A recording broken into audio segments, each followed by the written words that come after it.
security crisis with gangs terrorizing communities, extorting families, and recruiting desperate children to commit horrors on behalf of gang leaders. I'd like to thank President Ruto of Kenya for organizing this event.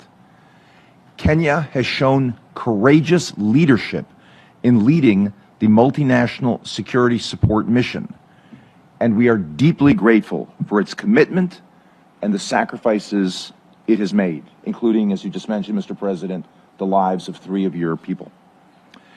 Despite the contributions of Kenya and the countries that have joined the MSS, though, the mission currently lacks the mandate and the resources necessary to address the mounting scale of the challenge.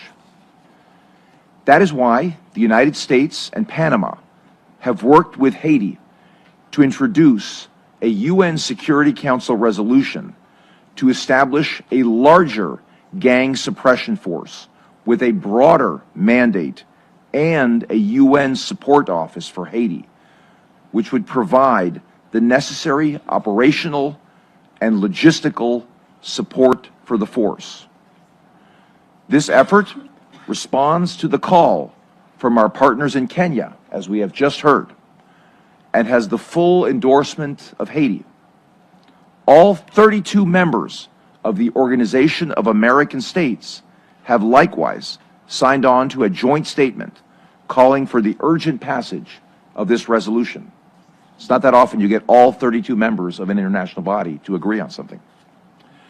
Requested by Haiti, this new force would consist of more than 5,500 personnel, more than 5 times the size of the current MSS mission, and would operate under a mandate authorized by Chapter 7 of the UN Charter. This mandate would empower the force to proactively target gangs and restore security to Haiti, while ensuring it has the appropriate tools to succeed. The mission's anticipated objectives include reducing territorial control by gangs, securing critical infrastructure, and conducting anti-gang operations.